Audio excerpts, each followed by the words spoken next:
Americans are sleeping in this sense that hey, we're gonna go to the mall, we're gonna go to the movies. Folks, wake up. We are seeing right in front of our eyes the radical dismantling of Western civilization.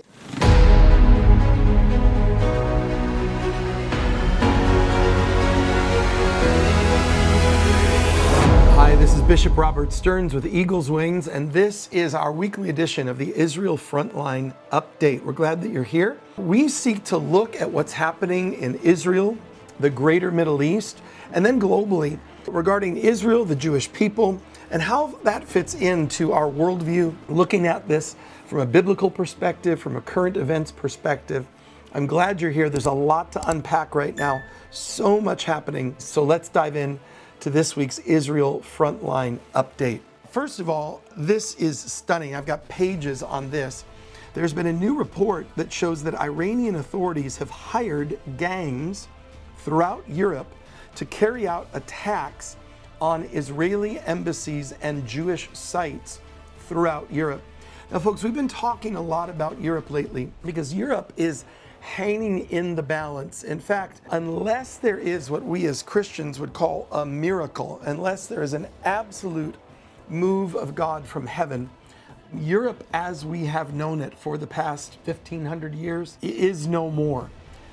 The Islamization of Europe through immigration, through cultural jihad, just the sheer demographics, the European society is not sustaining a birth rate that allows for what we've known as European, the French in France, the Italians in Italy, the Germans in Germany. That is not sustainable right now. And the influx of Muslim immigration and then bringing Muslim practice to bear in every sector of society is completely changing the face of Europe. In fact, there was a report today, if you can believe this, that the royal family of Qatar now owns more real estate than the British royal family. Let me say that one more time. The royal family of Qatar owns more real estate, it was either in Britain or London, than the royal family itself. So we're seeing Europe remade in front of our eyes, and part of that is aided and abetted by Iran. This report, which was filed by the United States Commission on International Religious Freedom, says that Iran is directly engaging criminal networks to carry out attacks against Jewish targets and to make Jews in Europe unsafe. For example, it states that Iran hired a drug trafficker to assassinate a rabbi last January. That plot failed, revealing that members of Iran's Islamic Revolutionary Guard had paid the drug trafficker $200,000 to carry out this attack. Another example, in July, Danish authorities arrested a man recruited by Iranian intelligence to gather information for possible attacks on Jewish targets, such as synagogues and Jewish leaders in Germany. Then this persecution, these attacks, are not only focusing on Jewish targets, but increasingly on Christians who support Israel and the Jewish people. The authors of the report state that the Islamic regime of Iran is also targeting Christians for their religious activity and promoting Christian Zionism in an effort to link Christians to Israel. For example, Evin prison authorities denied medical treatment for an Iranian convert, a Christian convert, named Lala Sati in April. She was sentenced in 2024 for acting against national security through connections to Zionist Christian organizations. Here is the point, folks. Years ago, I released a book called No We Can't, and I talked about the collusion from the radical left wokeism.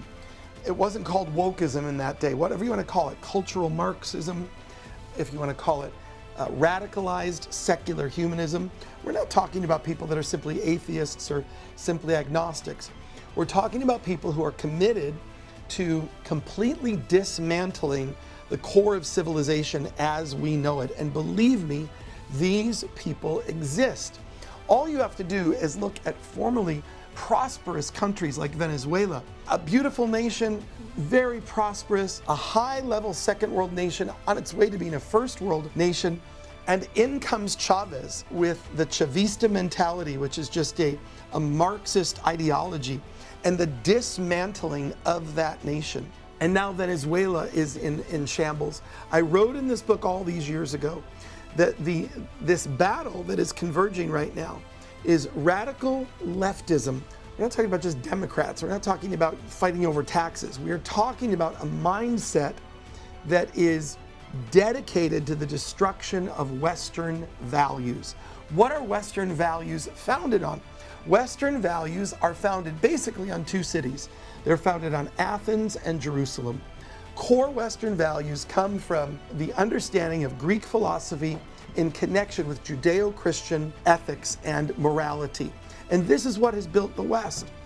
And radical wokeism wants to deconstruct this, and they have found a partner that has aided and abetting them in radicalized Islam. And this is being fought out in every sector of society. I do not know what it's going to take to wake us up to this threat. I sadly feel that Americans are utterly asleep to this because we have never really faced a war on our own soil.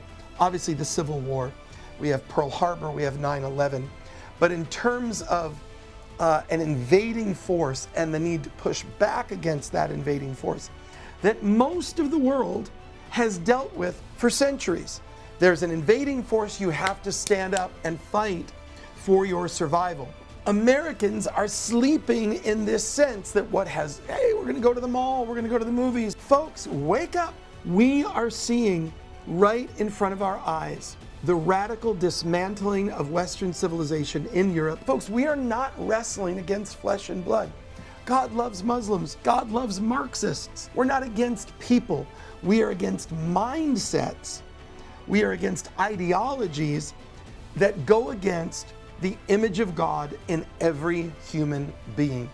That is as simple as it gets, folks. We are opposed to ideologies that go against the dignity of every human soul, whatever their gender, ethnicity, politics. Every human life is precious to God. So keep your eyes on the Middle East, keep your eyes on Jerusalem. Stay tuned here week by week for the Israel Frontline update. Keep praying and working for the peace of Jerusalem.